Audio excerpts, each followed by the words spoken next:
This is a test of the Boundary Park alert system.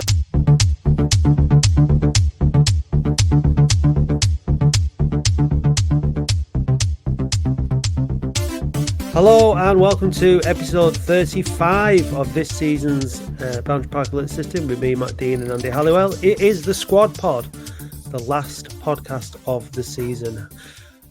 Hello, Andy. Hi, mate. Just one more to do. Yeah, this is barring, any emergency pods that need to come out. I'm not. But in normal time, this is it. This is the last one. So we've made it. We've limped over the line this season as a club. Yesterday, we lost to Wealdstone again. Did you go? Yeah, I went. Yeah. Yeah. I went out of kind of habit as much as anything. It was the last game. I was going to go. I wanted to just see, because we've obviously got the podcast today as well. So just to be there, paid very little attention to the game. The atmosphere was really flat. Lots of people didn't show up, including the players again, obviously. And yeah, it was just a non-event. Wealdstone needed the points to stay up, deserved the win, and it was just a non-event really yesterday. And then a lot of people left before the end. A few people were booing. I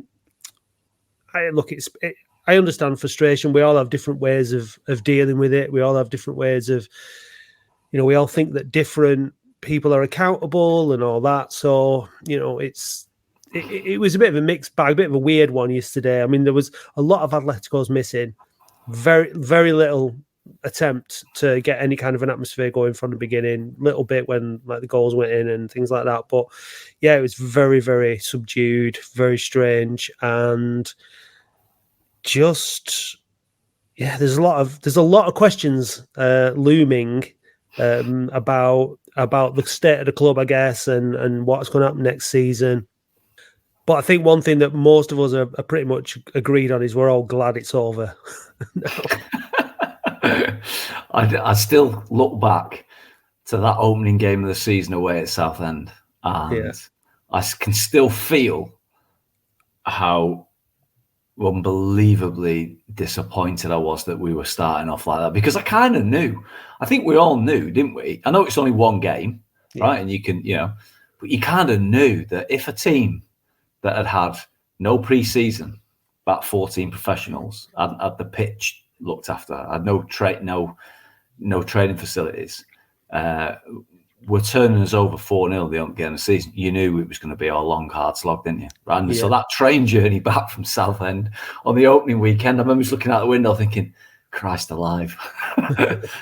and it's turned out exactly as it looked, didn't it, on that opening game? Yeah. And this is the thing. I mean, look, there's lots of probably different reasons. We try and be balanced on this podcast. We try and say, look, it's not all one person's fault. It's not entirely. You can't keep going back over time and blame such and such and such and such for it was this owner and that. We've been over it all. We are where we are. So it's a situation that needs to be dealing with in the here and now. Ultimately, the situation on the pitch at the end of the season is the responsibility of Micky Mellon. At the beginning of the season, it was the responsibility of David Unsworth. We've had players, the players that are in the squad now, some were signed by Shez, some were signed by Unsworth, some were signed by Steve Thompson, some were signed by Micky Mellon, whatever. Some were signed by Keith Curl. Keith Curl, I thought I was going to say it, but I wasn't sure if I was correct. But Hallam Hope signed by Keith Curl. Harrison Maguire as well. Both signings of Keith. So it just shows you, doesn't it? If you're to correct the recruitment, you're going to have to do it over 2-3 transfer windows, which is why you give a manager a 3-year deal, don't you? Or 2-3 year deal, because you want to give them time to build that, because you can't just correct it in one transfer window. No. It's just that we had a spectacularly bad transfer window last summer, didn't we? We've basically moved from, what did we get last season? 61 points, finishing 12th, to 63 points, finishing 10th or whatever it is. Yeah. We haven't got any better. So, we've wasted in effect 2 transfer windows and not improved at all, or tiny amount. That's not good, really. No, that's the thing, and there's reading all kinds of comments and opinions, and some are more valid than others, let's just say. But people saying we've gone backwards. We haven't gone backwards. I think what you said there is we've not gone forwards either. we've not gone anywhere. We are in pretty much where we were. I guess there's an argument to say we've gone backwards insofar as we've, on paper, we're supposed to have better players, and they've not produced anything like what they were supposed to have had. So it's, I guess there is an argument for that in sort of like in real terms, if you like. But it's been incredibly frustrating, and I think that we have to talk about Micky Mellon's interview yesterday. Because I think that's the last interview of the season from him. What did you make of it? Well, I think that he has every right to tell people to stuff it a bit, because he's getting dogs abuse from the main stand. You could hear it yesterday from there's no commentary. You could hear the dogs abuse, and we are, we have an element of our fan base which is, they're already on him, sack him, similar people that were saying sack him, he's no good, and all that sort of stuff. And you got pelters for saying you didn't think Micky Mellon was the future of Oldham Athletic, didn't you? At the time, based on a hunch or a gut feel, but you were getting pelters at that time. I think you can't argue with a man's CV, right? He's been recruited based on achievement, and you've got to give him time to do that. It's like this time last year, David Unsworth had just ended up like on a run of form, which would have seen us in the playoffs from Christmas to the end of the year.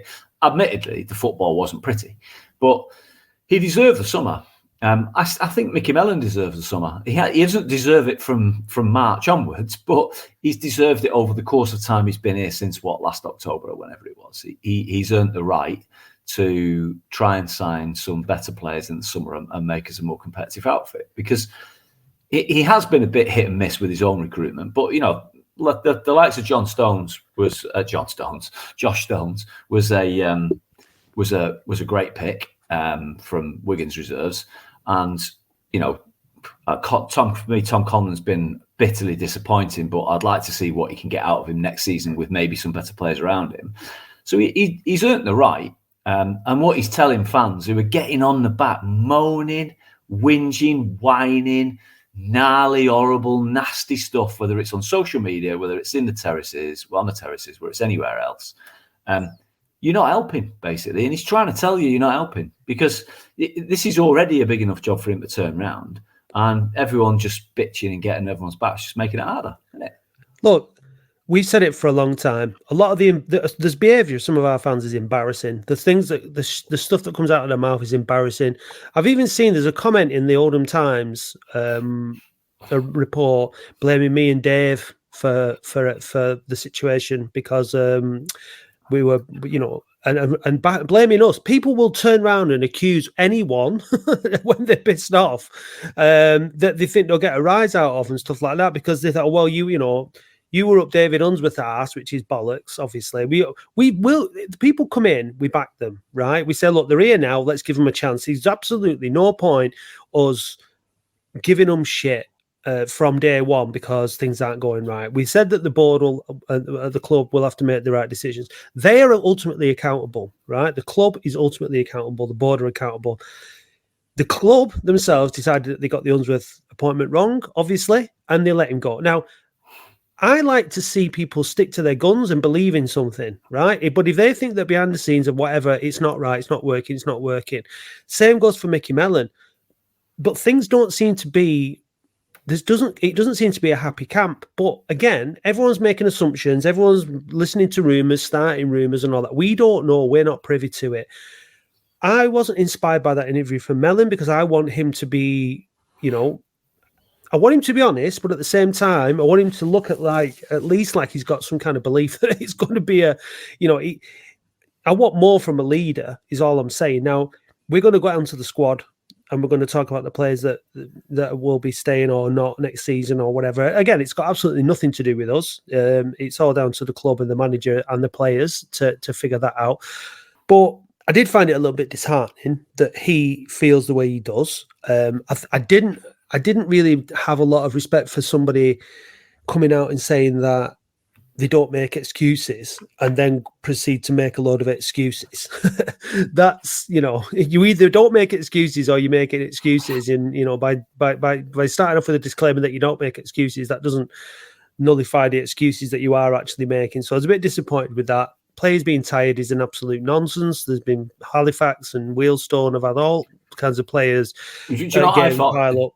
Do you know what I thought when he said that as well? We looked a bit tired today, but we've got a big squad here and we need to trim it. Well, I know. If they're tired, play the ones that are rested. Exactly. And there was absolutely no excuse. Yeah, playing the same players. So that's just stupid in itself. So, but look, I mean, the thing is, it's frustrating because the reason that we wanted to back Unsworth was not because we were best mates with him. Like you saw all the interactions that we had with him on or listened to him on the podcast. Not like we were texting him and you know what I mean, like talking to him all the time. He was gracious enough to give us the time of day, and we gave him the time of day. And we said, go on then. We desperately need stability at this football club. Chopping and changing things all the time is not going to do us any good. We know that. Now, that is also dependent on the board and the club bringing in the right people at the right time to do the right jobs. So ultimately, the responsibility is on them. They're 2 seasons in now, and people want to start seeing success on the pitch. They look at the amount of money that's been spent. We don't know the exact figures, but on players and wages, agent fees, for example, there's obviously money going into it, but it's frustrating when it's not being spent in the right way. And paying managers off is a poor use of funds.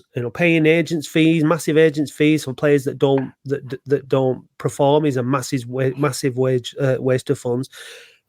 Giving players contracts that aren't good enough, long contracts that aren't good enough, is a waste of money. So ultimately, it's the Rothwell's money.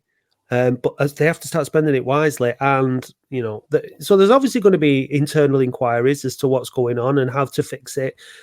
But like you said, turning on people, turning on individuals, giving them dogs abuse, shouting personal insults at them, giving them abuse on social media, whoever it is, it's completely unhelpful. And like I've said it before, the people that give it out are the first people who start to moan and bitch about getting it when they get it back. So it's not helpful. The atmosphere at Boundary Park is very divisive, very mixed. People booing players on and off the pitch.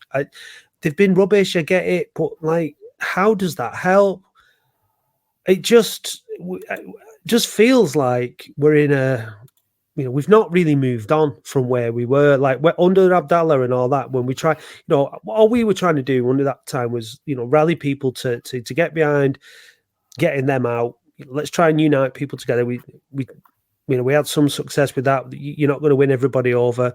And then we get to this point. People are still, everybody has an opinion, but, people make it harder. Some people make it harder to achieve things than others. Sometimes by holding your tongue. I pay my money, I can say what I want. Yeah. We know that. We know that argument. We hear it over and over again.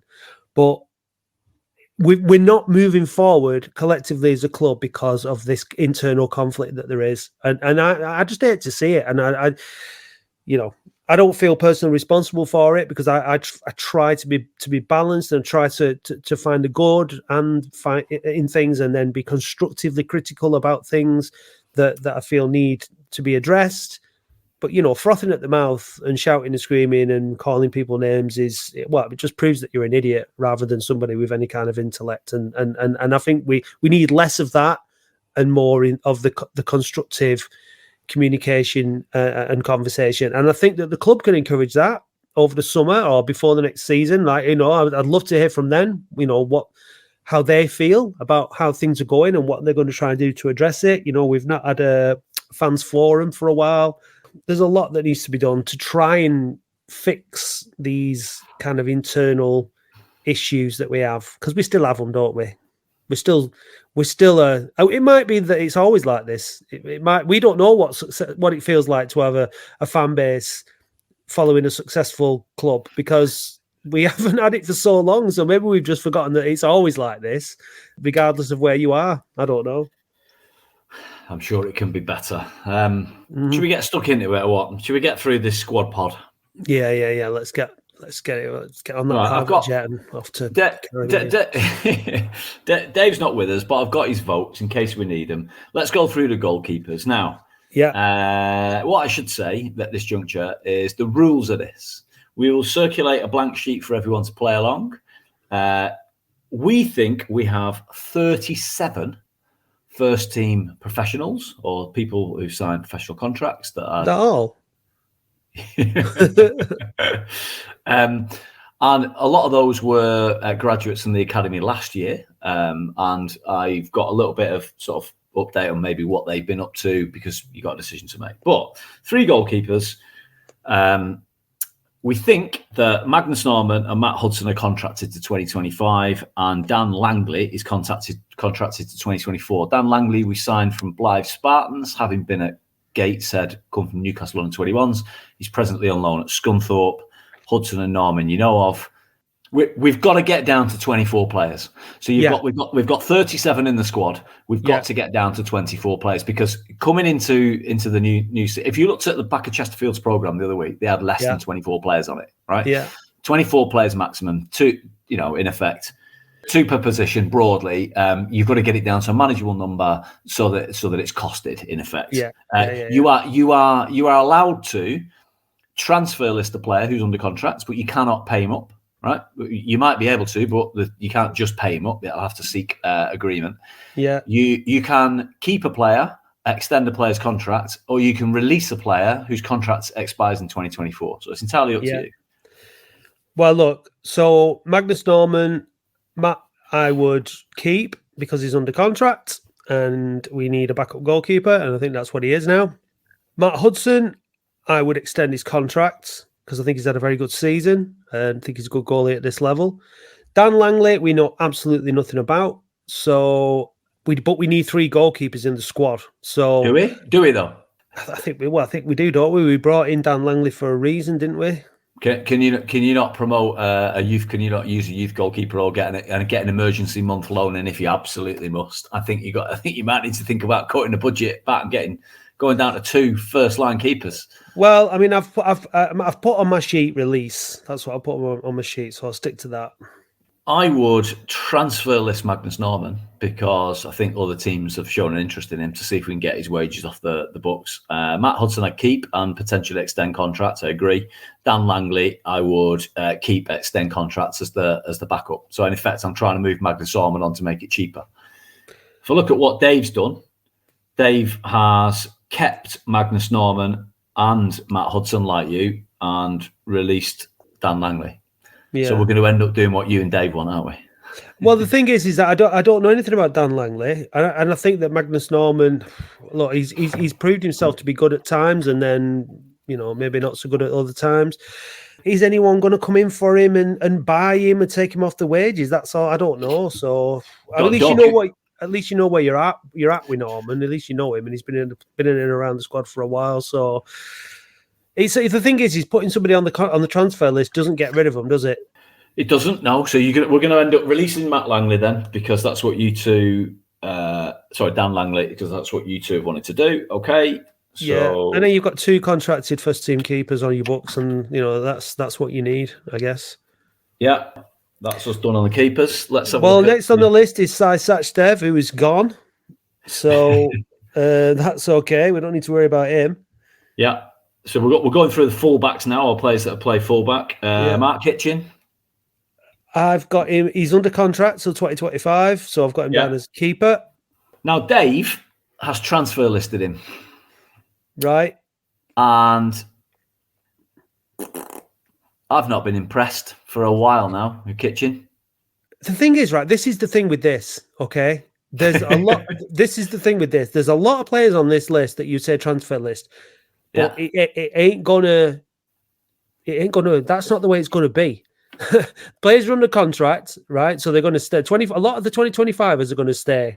That's just my view on it, because they can't shift them. That was what Mellon was saying in his interview. You're not going to get rid of them. So I think trying to build your squad around players that, you know, if you get rid of them, you have to bring somebody else in. It's dependent. So I think someone like Kitchen, we know that he is capable and he's in the squad till next season. I don't think anyone's going to take him off your hands. So we haven't got a left back. So we haven't got a replacement. So if we sell him, we're going to have to get, if we get rid of him, we're going to have to get 2 in. So I think just let him go. Keep him and move on, and tell him to stop bitching about Alex Reid, if that really is going on. Benny Couto. So Benny Couto has been on loan at Ashton United all season. Yeah, they're in tier 7, so they're 2 divisions below us. They're pushed. They were around the playoffs last time I saw. He's played like 25 games, 8 as sub, scored 3 or 4 goals, a couple of assists. Like, he's chipped in. But I did know he lost his place in the team. So he started at left back, lost his place in the team, and came back in as a left mid-sided midfielder towards the end.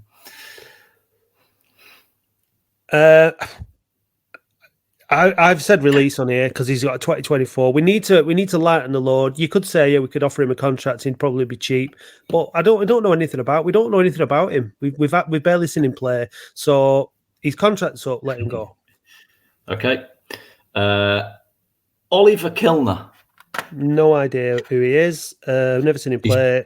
2024. He's been playing at Bury this season on loan.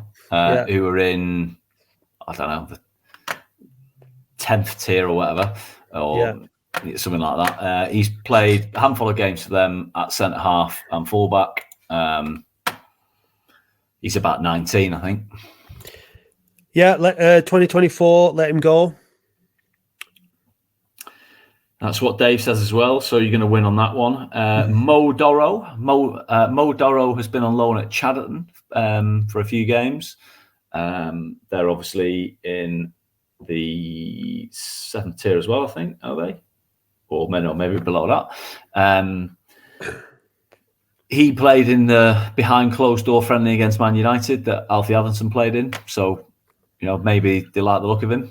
It's very difficult. It's very difficult when you know nothing about these lads to say whether they should stay or go. I mean, it's, you know, my view on this is that we've got a massively overinflated squad, and if people are out of contract, it's probably time to move them on, unless they are a little gem that we know absolutely nothing about. So I'd be more than happy for some of these young lads to be in the squad next year if they're going to play and they're going to get an opportunity and they're good enough. But based on the knowledge that I have, I'm just saying, like, you know, it's time to let them go. Dave said the same, so my votes are relevant. What are you saying? Well, I think there's got to be 1 or 2 of these that you're going to keep. And your likes of your Mo Doro and your Alfie Everton, who obviously people have fancied having a look at. I don't know whether there's a few more we're going to come to. Lytton Chapman's been at Chadderton. Fraser Cookson captained Northwich Victoria the other day, age 19. Yeah. You know, some of these kids are going to be good, and I would like to see 1 or 2 of them kept on as squad players in that 24, fighting for a place against more seasoned professionals, trying to learn from them. It's pointless getting a load of 30-odd-year-old players in. We need some kids around them, a bit of youth to run around. So, like you, I'd like to say, I don't know which ones are the ones to keep, but I'd like some of them to stay. And we're going to need cheaper salaries to balance out the budget, aren't we? Will Sutton, what are you doing with Will Sutton? He's under contract. He is. So I would keep him. Right. As a centre half, by the way, not a right back. Dave said the same. I'll agree with that. Right, Liam Hogan. Liam Hogan triggered a contract extension to 2025 on appearances. Yeah. What do you want to do with Liam Hogan? He's our club captain. What are you doing with the club captain? I'm going to keep him. So me and Dave are in agreement here. We're transfer listing him. Yeah, I'm not sure anyone's going to come in for him. I think he's one of the more committed players in our squad. I think we do need to keep a spine of the squad. Liam Morgan has played right back, right wing, centre forward, centre half. Like, you know, I don't think you can fault his commitment and his attitude. So I'd keep him. But if you two want to stick him on the transfer list, by all means. We are definitely transfer listing him because you've voted 2-1. See, my point of view is we just need better. We're going to need better footballers to get anywhere, and there's going to be a few people like this as we go through it.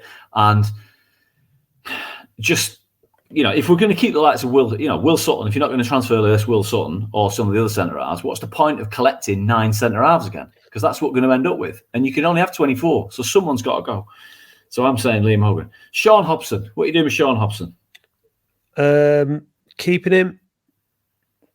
Yeah, I'm keeping him as well. Dave has suggested extending his contract on the basis that he likes the look of him and he thinks he might have a resellable value. That could be worth exploring. Whether he'd agree to that or not, I don't know. But I think we've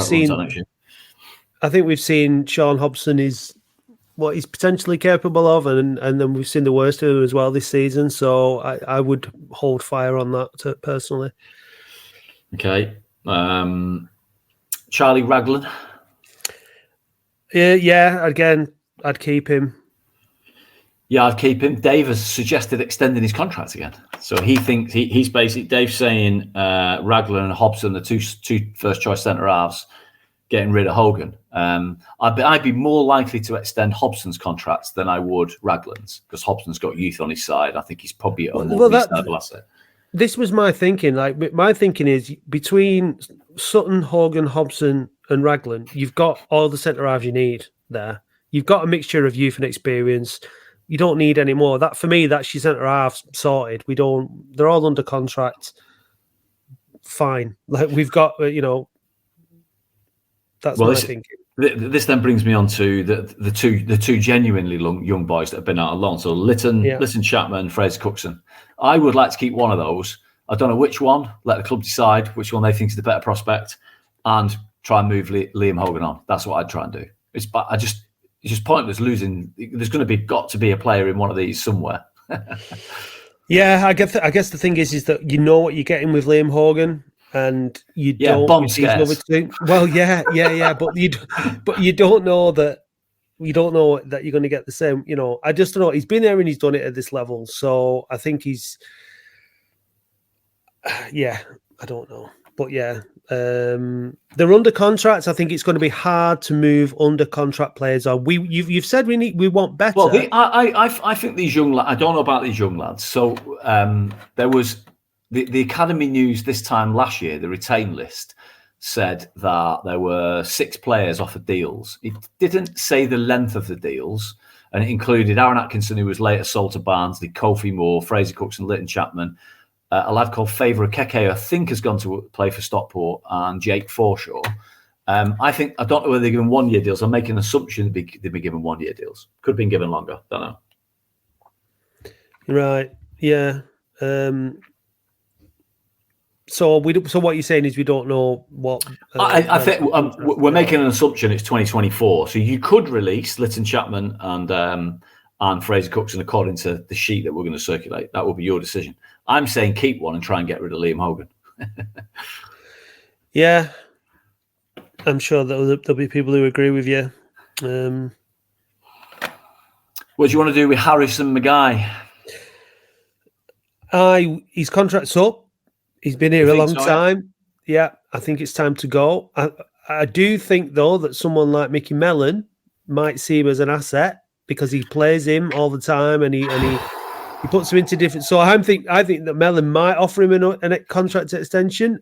He better hadn't. That's all I'm saying. I'm just saying because he better hadn't, because this is part of the problem. This is symptomatic of the problem. We've been playing a centre-half who is synonymous with the sort of decline from the Lemzagam era, into where we are now. synonymous with that. We need to move him on, get rid, start fresh, and stop playing a centre half in a defensive central midfield. He talked yesterday, Micky Mellon, about getting specialists in positions. Well, let's get specialists in there instead of putting a rhomboid and a star shape. I'm sick of Harrison Maguire playing every week in a defensive centre midfield role. It is a nonsense. I agree. I think it's time for him to move on. 100%. Good. Dave agrees, so we're all in agreement on that. Jordan Windass, should we just move on? Yeah. He's out of contract, though, thankfully, so we know that's an obvious one. We're all getting rid of him. Devan Green? Devan Green is out of contract. He is. And we don't have anyone like Devan Green else in the squad, but I think we can do better, so I would move him on. 100%. Again, another player just like Harrison McGay for me. Got to move him on. Got to get better than that. So me, you, and Dave all agree with that. Ben Tollett. Yeah, he's been out on loan at Chester. Pretty much all season. He's out of contract. Let him go. Agreed. We all agree with that. Dan Ward. Dan Ward is under contract till 2025. He is. It's a difficult one because we haven't really seen enough of him being played.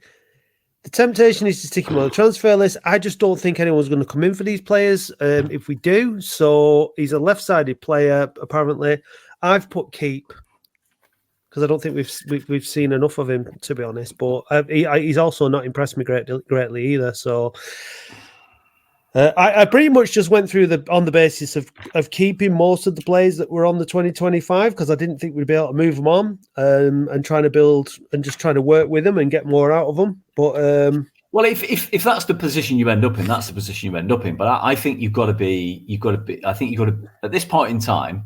If you're the manager, you've got to decide which ones you think you can work with and which ones you want to move on. And both myself and Dave are putting Dan Ward on the transfer list, and we see if we can move him on. I understand what you're saying. I don't have a problem with that, by the way. I don't have a problem with that at all. We discussed this last time when we did this last season, that it's a tricky one because at some point he's going to have to, like with these players that are under contract, he's going to have to work with them. And if you put them on the transfer list and no one comes in, then you're back. You've got to work with them again. You've got to try and get the best out of them. So it's a difficult position. You just have to hope that players like Dan Ward, in this instance, if he's put on the transfer list, wants to go and get football elsewhere and he's prepared to take a drop down basically in stature and pay in order to get back out there playing rather than just sitting here and taking his wages. Well, worst case scenario, I mean, it is a worst case scenario, is where you say to a player, he's on $2,000 a week at our place for the sake of argument, and he gets offered $1,000 a week somewhere else. He says, look, I don't want to leave. I've got another year's contract, $2,000 a week. I'm never going to get $2,000 a week again in my life. I want the money. That's 50 grand a year that I'm going to lose. If you say to him, well, at the end of this year, you're not going to play for us. You're going to be worth £500 a week next year. So you're going to earn even less. So you do need to get football in order to keep yourself fit and an attractive proposition to other teams. How about we find a compromise position? You take the grand on offer from Club A and we'll give you 500 quid of the £1,000, meet you halfway for the course of the year. We've got to stump up, 25 grand out of that in order to get rid of him. But that's better, presumably, than continuing to pay $2,000 a week for a player that's just going to, Yeah, but it's how many times you have to do that to offload. Well, we're gonna have to do it a few. I think we might have to do it a few. Presumably, that was the type of compromise that we came to with John Rooney. Presumably, John Rooney's. We decided to go to Macclesfield and we found a compromise position where he was happy to do that. We're probably going to have to try to do the same with one or two others. Whether that's Dan Ward, Liam Hogan, or others that we're going to come to. For me, Dan Ward is. Remember, we met him when we went in to do the Unsworth interview. Nice lad, said hello to us. Lovely young boy. You couldn't really, knock him at all. Wished him all the best. But for me, he's the poster boy of this season. One of the poster boys of this season because of what the Gateshead podcast lad said to us when we told her, we're signing your lad Dan Ward, and their attitude was, really? Oh right. I thought Oldham would have been in for better players than that, and you were like, oh no, what are we doing? Like we knew early on, didn't we, that there were problems. Yeah. I just think we're going to really struggle to get rid of some of these lads, and I think maybe from sort of knowing where you're at with players, and so just because someone has a bad season doesn't mean they're going to automatically have a bad season the next season either. So with improvements to the squad, better players in and around them, and things like that. So, but yeah, look, if you two want to transfer list him, stick him on the transfer list. We do. That's fine with me. Brennan Dickinson. Yeah, you've absolutely got to let him go. Yeah. Kofi Moore. We saw him come on as a substitute before he got sent out on loan. Can't remember who it was against. He's been on loan at Workington and at Guiseley, and he's made about 19 starts, 12 sub appearances, and scored 4 goals in the 7th tier across those 2 loans. He looks like one of our better prospects. We've got to keep some of these kids. Surely you keep Kofi Moore. I don't know enough about them, and we don't know who they're going to be bringing in to sign contracts from this last season either, do we? Professional deals. Yeah. So because like if you can only have 24, how many young lads do we gamble on? I don't know. You in a squad of 24, you've got to have about 4 or 6 in there that are young lads, haven't you? Otherwise, what's the point? What's the point of bringing them through if you're just going to bin them all off every time and just get a load of journeymen in? You've got to try and blood some. Well, yeah, but you don't have to bring journeymen in, do you? You can bring in younger players from other teams that have maybe played at National League or National League North, for example, and proven themselves at other clubs. That was supposed to be the model. Bring players in. Look, we're not going to have from next season a youth academy. We're not going to be able to rely on these players anyway. So. It's not a model we can rely on. So I think that next season the season to be giving these players the experience that they need, or is it too crucial a season? So for me, unproven, untested young lads that are out of contract, let them go. So I'm saying let him go. Well, both you and Dave have released Kofi Moore. Okay. I think that'll end up being a mistake, but fair enough. I don't know. Look, if the club keep him and he turns out to be great, and we were both wrong, well, I'll be delighted with that. Don't get me wrong. Nathan Sheeran. He was offered an extension, wasn't he? Yeah, 2025. So he's with us to 2025. He's not been playing, has he, of late? From Micky Mellon. So whether that's because he's already knows that he's going to be here next season, and Nathan Sheeran is one of those players that gives you everything, and I think we need players like that in the squad. He's not the best footballer, but he's the only midfielder who's chipped in with any goals this season. So I don't hate Nathan Sheeran. I think that with better players around him, he'd be a better player. He's under contract, so I say keep him. Well, Dave said keep him, so we are going to keep him. I would transfer list him alongside Liam Hogan and Dan Ward in an instant because I want better players than this. I want better players as well, mate. Yeah, but yeah, but we do get rid of transfer list. I think we're all unanimous that the next man on the list, Mark Shelton, is going on the list. What are you doing with Mark Shelton? Then he's got another year of his contract. No, yeah, he's got. You have to put. This is what I'm saying, though. You can put them all on the transfer list, but you're not going to get what you want from everybody. So you've got to try and focus on.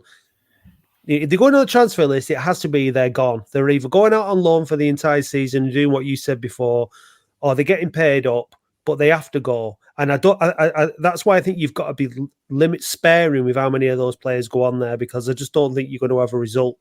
Because there are other players that we've not come onto yet that fall into this category. So, anyway, Shelton's definitely one of them. Josh Lundstrom.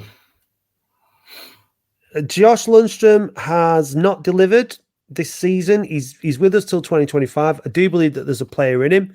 I don't think we're getting anywhere near the best out of him. I hope next season he can be a much better player for us, so I keep him. Yeah, I'd keep him as well, but he has been. The difference for me between Dan Ward and Josh Lundstrom is when we were talking to we're in a WhatsApp group of other podcasts in the Northwest, aren't we? And there's an Altrincham fan in there who eulogised about Josh Lundstrom, cracking player, will be good for Oldham, young lad, great player of the season for Alty. That gives me hope that that he will turn it around. In comparison to Dan Ward, where the Gateshead lads just weren't that impressed. You just imagine that the fans would have an idea about who their better players were.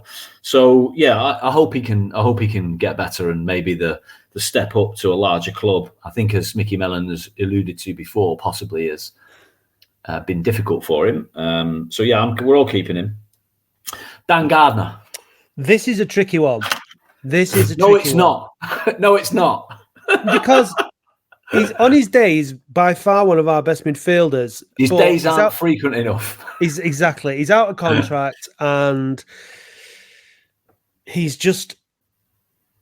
You can end up spending a lot of money on Dan Gardner for not doing anything in terms of wages. So unfortunately, reluctantly, I'm going to let Dan Gardner go.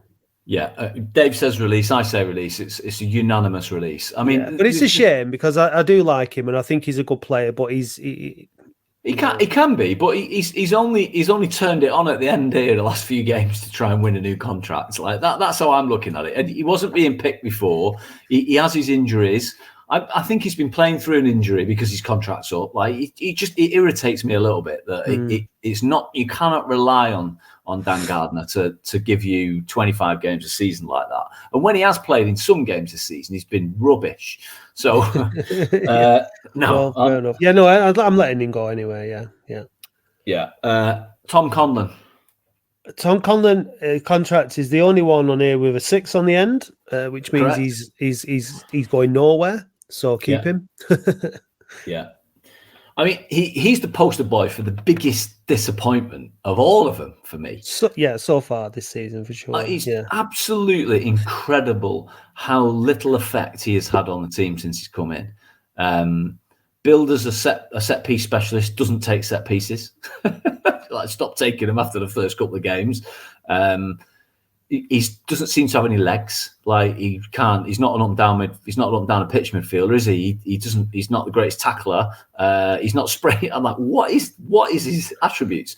I make an assumption with better players around him, we'll start to see something. But yeah, that for me is probably, of all of them, the biggest concern for Mellon, because Mellon has put a lot of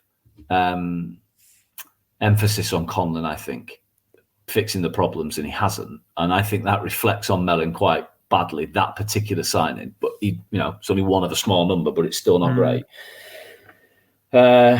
Ollie Hammond. Ollie Hammond again. I keep him. He's under a contract to 2025. We haven't really seen enough of him. He's had some good games.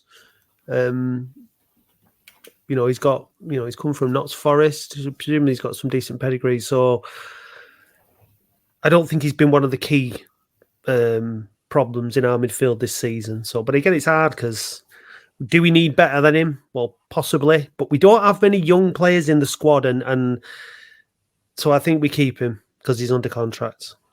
Yeah, I mean, I think you don't have any choice. You definitely keep him on the basis of him being a prospect. I found it peculiar that he's been in and out. Like this is the thing that Mellon's done quite a bit, hasn't he? Yeah. Thrown him in, has a decent game, disappears for 3 games, throws him back in. You're like, just give the lad a run out. Like, if you're going to back him.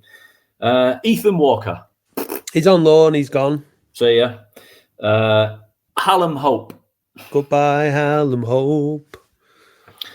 Yeah, exactly. Yeah, so, no, he's had his time at Latics now, and time to move on.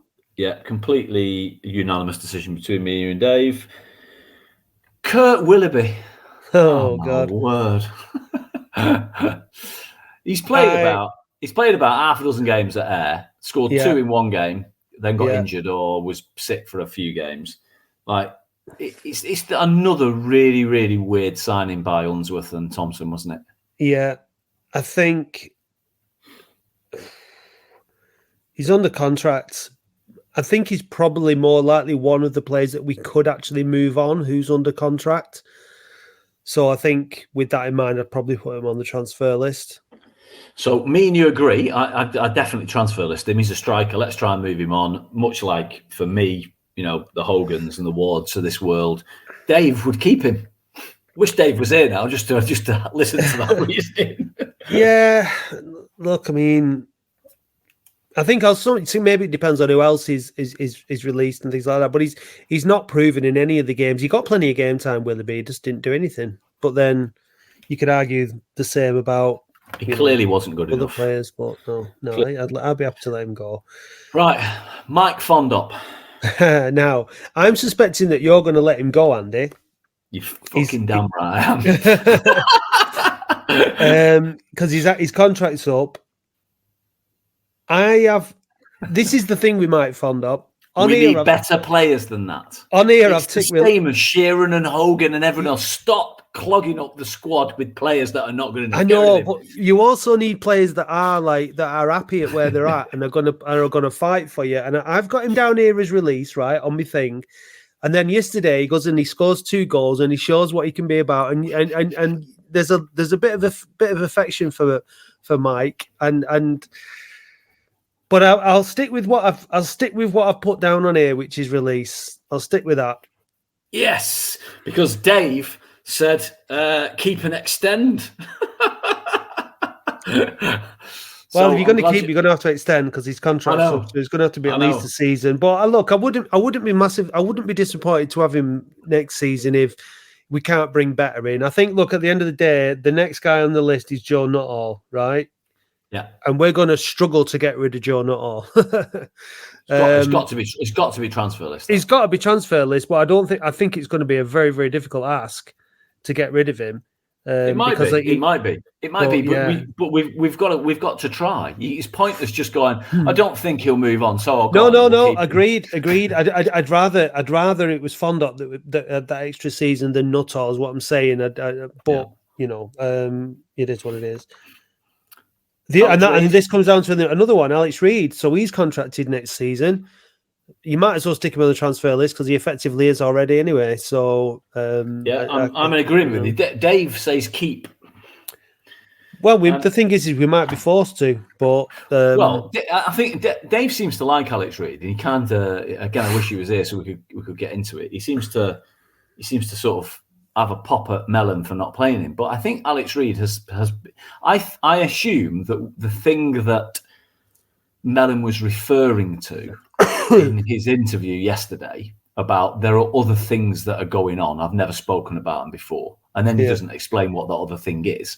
I think that other thing relates to Alex Reid. That's me joining the dots. So I think it's, stuff going on in the background that's a distraction to manage. So I think that's probably what's being referred to.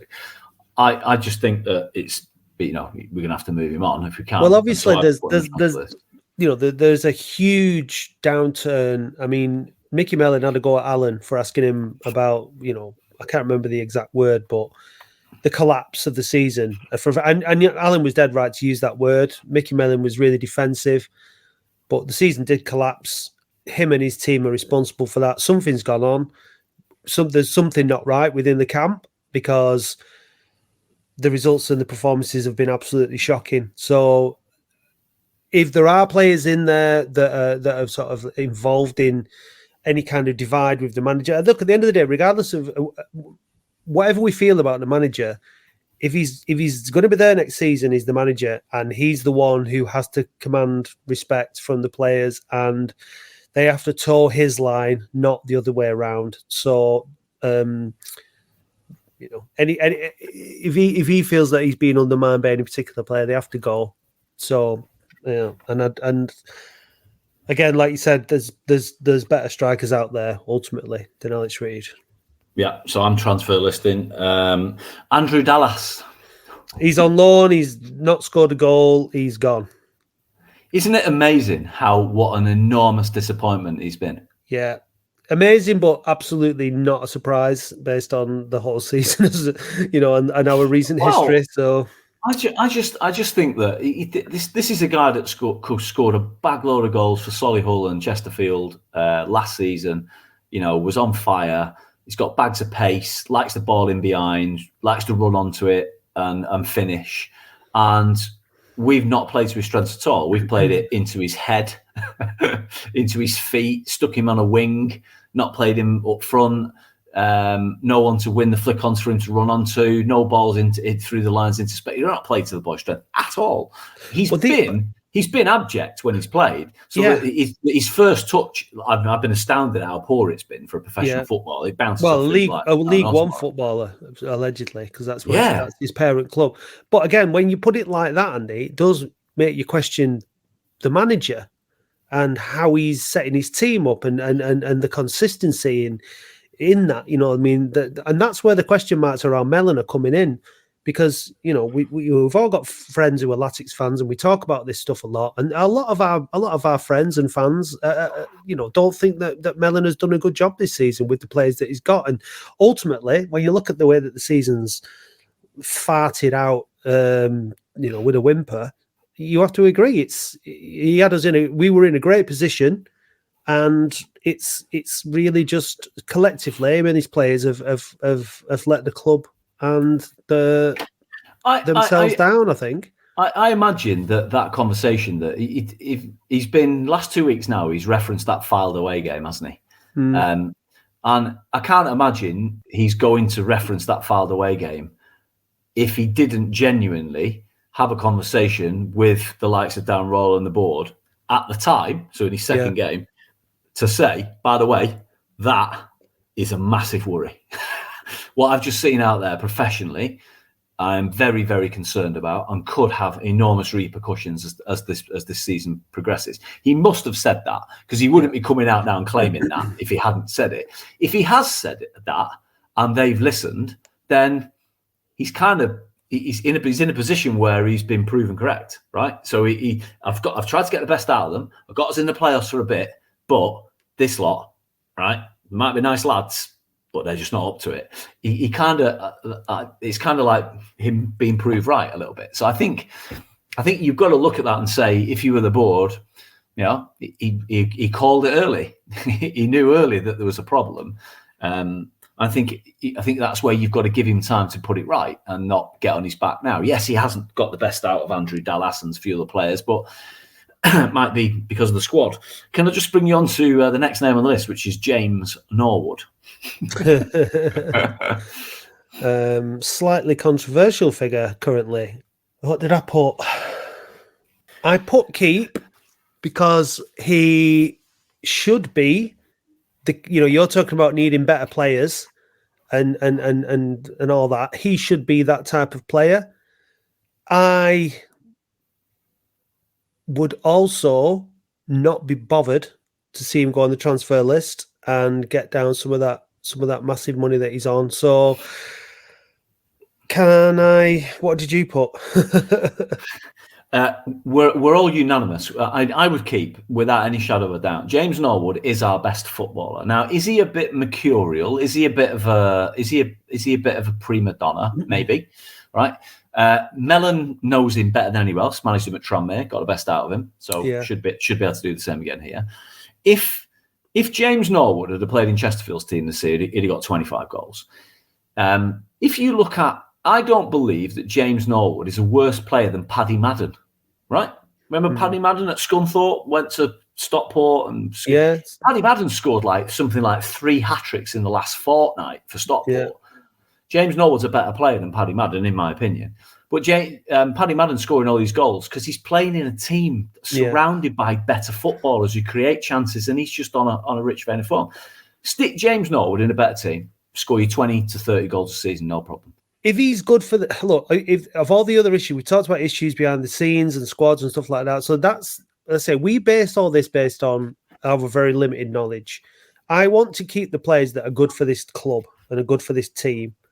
And they're going to play for the manager, going to play for the fans and all that stuff, so, and give 110% every game. So that's up to the managers to decide. But I think we're potentially taking a step backwards if we get rid of our best chance of scoring goals. Having said that, the guy has not scored in open play since December and hasn't really looked anywhere near the kind of player he's supposed to be. So you can blame all the players around him for that, but he has to take some responsibility for it as well, because he was scoring goals in open play before December, and that's all stopped. So he's part of the failure of this squad as much as anybody else is. So you can't blame it on one player or another. It's collective responsibility. So yeah, I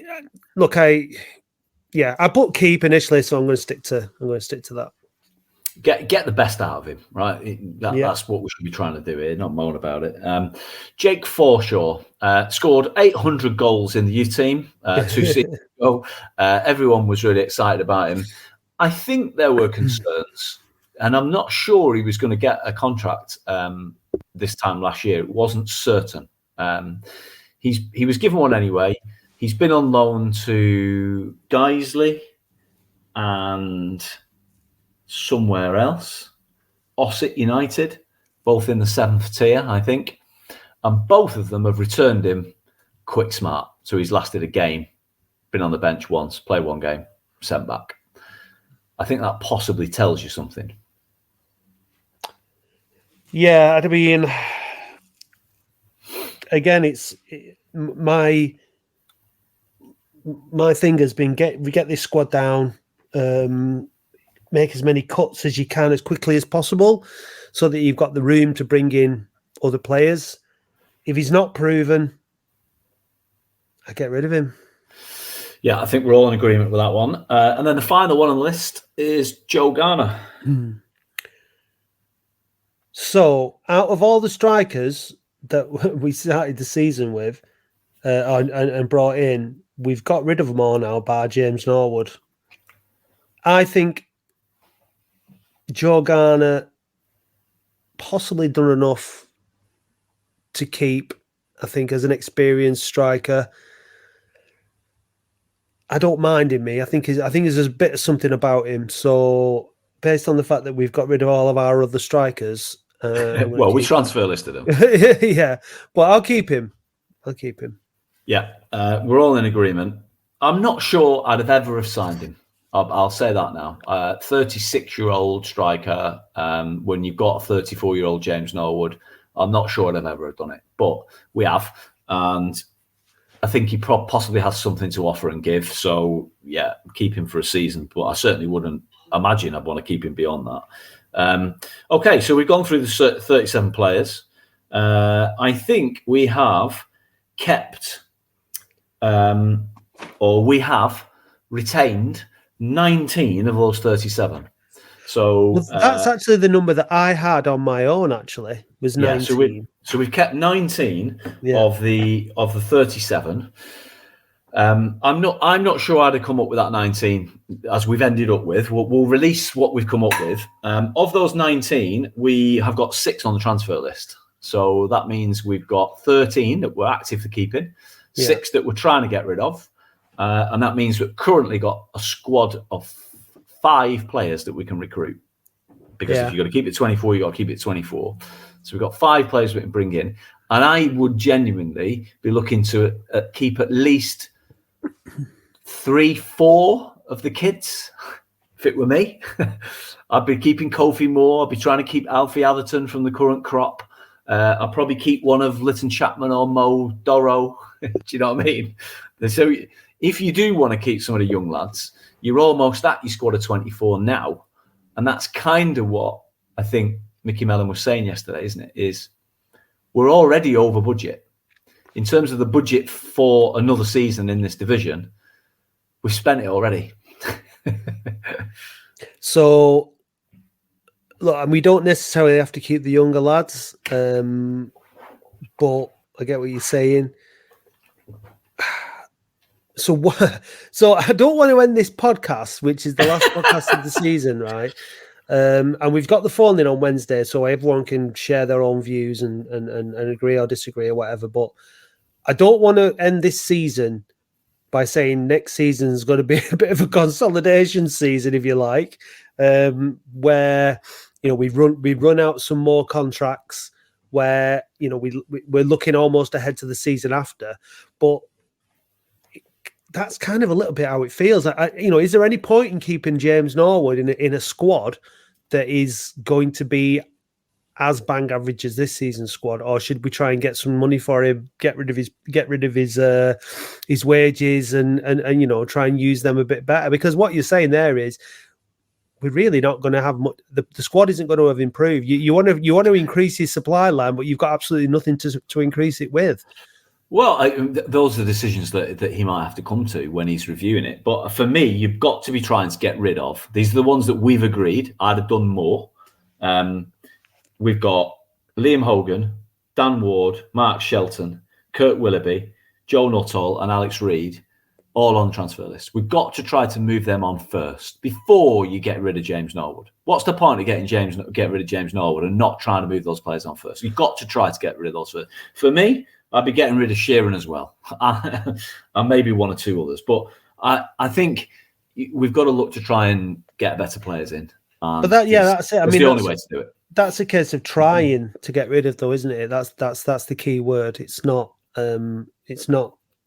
guaranteed. So there's the potential for a number of those players to be fringe, sitting around, maybe out on loan. The likes of Nuttall, can't see us getting him out on loan for a whole season next season, based on his performance in League One this season and his performances for us before that. So yeah, it's going to be difficult. It's a difficult thing to manage, but ultimately, what we need a manager bringing in players to play in a system and a style of football that he wants, that are blended together and work as a team. People have been saying, he was saying that we're unbalanced. So whoever it is going to have to bring in players that work together. And a manager's going to have the time to develop that. Micky Mellon style of football, did you see the Bunch of Amateurs documentary with Mark White? They're just going to go along. Is Micky Mellon going to build a team next season that, in as much as whatever he can, to go long? And that we haven't got players that suit that system now. So are those the players that he's going to bring in? How is he going to balance this squad? Could we potentially keep footballers like Dan Ward, Josh Lundstrom, who played in footballing teams next season, and try and get them to play football? This is the challenge. We spoke a lot about it, but whether or not we'd be better off trying to go down the director of football route and have a longer term plan where we're bringing through young players like that and saying, look, okay, for example, your Kofi Moores and whoever else, they're not necessarily going to be the player next season, but we think that in two or three seasons, or 2 seasons, for example, if we play a certain way of football, they're going to work, and we're going to bring in other players. Have we maybe gone a bit too quickly, in your opinion, Andy, for the promotion? Did we have no choice? Should we have just slowed down a bit and started bringing in certain types of footballers to see us have an identity in 3 seasons? Or did we need to sort of gamble, and has that gamble failed? But was it the right thing to do? What's your assessment of where we are now and how the last 2 seasons under the new owners has gone? I mean, we had to have a go at getting out in 2 years in order to keep the academy as it was, to try and get back to the increased amount of money that the Football League offers. We had to have a go. There's no doubt about it. The problem is that the gamble around the managerial appointment of David Unsworth and the recruitment strategy around it failed. You only have to look at those players that were trying to move on here. Mark Shelton, Kurt Willoughby, Joe Nuttall, Alex Reid. These are all players signed during that time. I don't, like you said right at the start, I'm not blaming David Unsworth entirely. Not blaming Micky Mellon. I'm not blaming Steve Thompson, but they've all contributed somewhere to putting together a pretty bad squad. Now, you've got to give somebody some time at some stage. So it's pointless going through the whole merry-go-round again. Micky Mellon's done it before. Give him time. You might have to accept. See, this is the bit where I come back to where you said, there was that comment, is Micky Mellon the future of Oldham Athletic? And then you get pulled up on it. I think what we were debating on that particular episode was, should we go down the modern, young, progressive youth coach, a bit like Williamson was at Gateshead? Long-term planning, basically trying to get somebody in who's going to be consistent and steady at the club and build something over a period of time. Question marks were what was Mellon that man? Yeah, or like Notts County had gone with the sort of funky new age manager. The reason I think that we're all happy to get behind Unsworth is we assumed Unsworth was probably that man because he'd come from a youth background. It turned out that he wasn't in the same vein, and now we've gone to a bit more tried and tested. So I think we just got to back it and wait. And so to answer your question, how do you assess the first 2 years? Look, I'm not worrying about whether people are getting paid. I'm not worried about whether the club's about to go out of business or not. I'm not worried about whether HMRC are going to, shut us down. I'm not worried about. Do you remember the season when Simon Corney had 6 professional footballers signed 1 week before kickoff? That was it. Like, I'm not worried about those sorts. Was it Steve Robinson? Steve Robinson, yeah. Like, we don't have to worry about nonsense like that anymore. I'm going to cut across you now as the voice of the fans listening who are saying, yeah, we've got a club, blah blah blah, yeah, we get all that, but we want success on the pitch right now. And this season has been massive fail and blah blah blah. Because that's basically there's kind of two sides to the fan base, isn't there? There's the 28 of the last 30 have been failure. Like we haven't, it's just on what scale of failure it is. Like it doesn't, Well, you said I was about to say nobody's died, but some people actually have died. There were people in the program yesterday who passed away this year. That's more important. It's just football at the end of the day. So long as we've got stability, and so long as we can back our club, and we know that they're not, you're not putting money into a scoreboard fund that Simon Corney's spending on whatever he wants. None of that nonsense is going on anymore. We've got a club that's being run properly, and it will come good. We just got to give it time and be patient. Have you seen that Chesterfield post from All When the Blues? Brad tweeted it out this morning. I don't know, you might have seen it anyway on All When the Blues. I don't go on there, but basically just sort of saying, look, just because you're a big fish in a small pond doesn't give you a divine right to be able to get out of that pond easily. They had a lot of that kind of the same kind of attitude within their fan base that we've got, that just because we're Oldham Athletic and we're playing Altrincham and Solihull Moors, we should be turning them over. He said this Chesterfield fan saying, look, that's not the way it works. It takes time to adapt to the league. It takes time to get your squad right for this league because it's different than what you used to. Blah, blah, blah. And we've got new owners. And everything is changing. So patience is required. It's not something that all human beings are blessed with. They say patience is a virtue. Unfortunately, we've been through a lot and all that, and it does affect our thinking. It does affect our attitude and everything. But I agree with you. I think that we have to be grateful that we are in the position we are now, in the fact that we are slowly repairing the damage that's been done to this football club over a very long period of time. I hope that the board and the people running the club are learning the lessons very, very quickly, because it's all on them ultimately. We talk about the manager merry-go-round. It's up to them whether they're going to stick with Mellon, whether they're going to have belief in him, whether they're going to back him in the right ways. It's, as fans, our football club has come under a new level of scrutiny over the last 5-6 years because of everything that has happened, and also because we've had social media and everything else. So everything that happens now is scrutinized on a level that wasn't there before. The new owners are being looked at and judged and assessed and commented on in ways that I think even the previous owners and the owners before them ever were, because we've and we're part of that, having set up the podcast and the other stuff that we've been doing. There is a sharper focus on it, but I like people to have integrity and try and stick to their guns and do what they believe is the right thing to do. And I believe that the people running the club in a minute are trying to do their best. And I think if people are trying to do their best, We need to try and get behind them. They'll make mistakes. Managers will make mistakes. Players will make mistakes. It happens. But let's not be waiting for them to make those mistakes so that we can jump on their back and put even more pressure on them. Next season, maybe expectations will be a bit lower. Maybe there'll be a few less people in the crowd because people aren't buying the season tickets.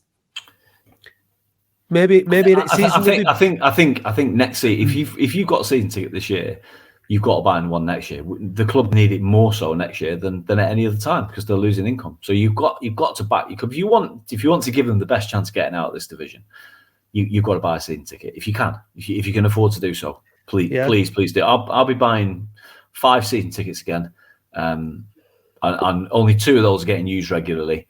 The other 3 sparingly, but nonetheless, I'm still buying them because I want to back the owners, and support the manager and give them everything they can to try and get us up.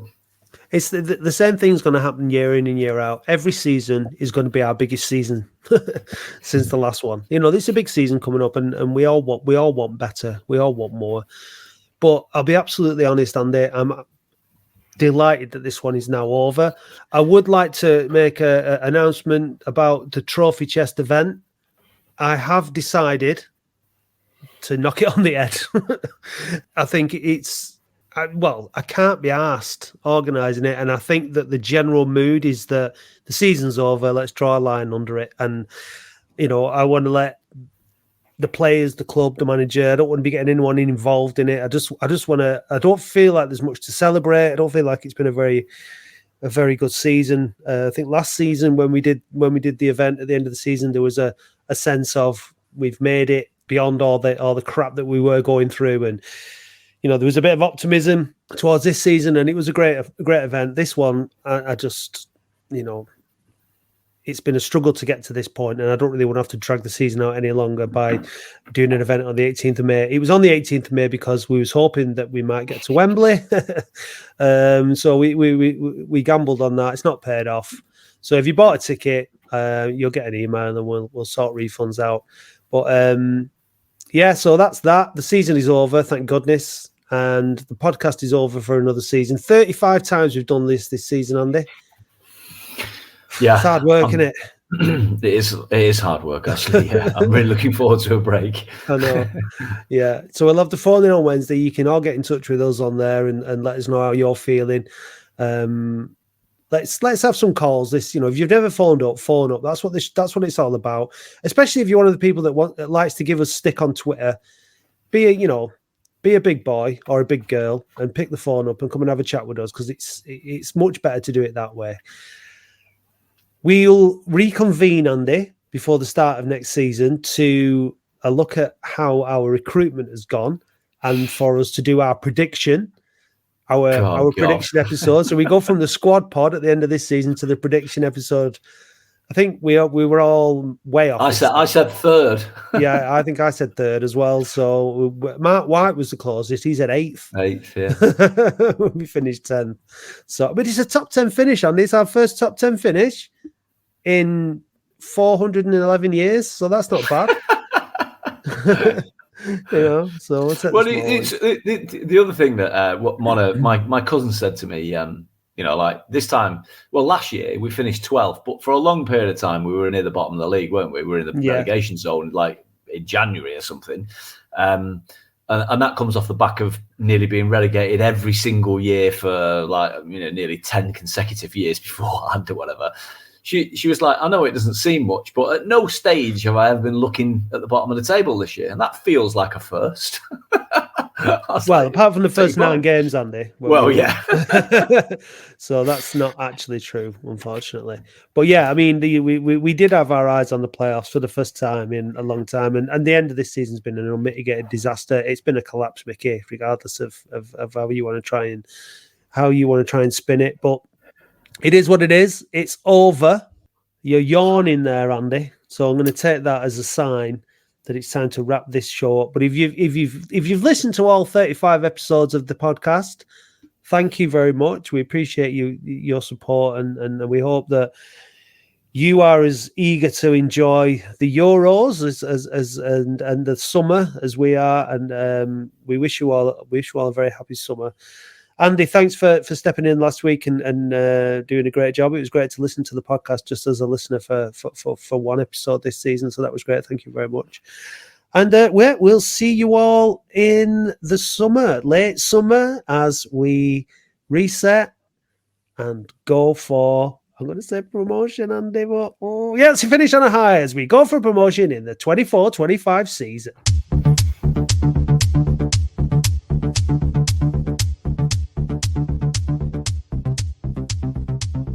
Thank you for listening to the Boundary Park Alert System, a QPod production hosted and produced weekly by Matt Dean, Andy Halliwell and Dave Bradley. QPod is Oldham's only dedicated podcast production company, and if you'd like to learn more about how podcasting can help take your brand to the next level, visit kupod.co.uk. A huge thank you goes to all those people who subscribe to the podcast on Spotify. We really appreciate you all. Please visit oafcpodcast.co.uk and click Be a Supporter or find the link in the show notes if you'd like to help us fund the show. It's only $2.99 per month to subscribe, but if you'd rather make a one-off donation, please visit buymeacoffee.com/OAFC podcast or click the link on our website. Don't miss the Latics Football Phone-In every Wednesday live from 8:30pm. Please visit youtube.com/@OAFC podcast and do hit subscribe while you are there. You can also follow and interact with us on Facebook, Twitter, Instagram and TikTok @OAFC podcast. Big thanks go to Eileen Finnegan for writing our excellent weekly blog, which we encourage you to read on our website every Saturday morning, and also to Paul Prendergast for providing us with all the Latics Mind questions. The title music for the show is by Manchester DJ and producer Starion, and for more information visit bandcamp.com/Red Laser Records. If you'd like to be a guest or contribute to the show, we would love to hear from you. Until then, see you next time.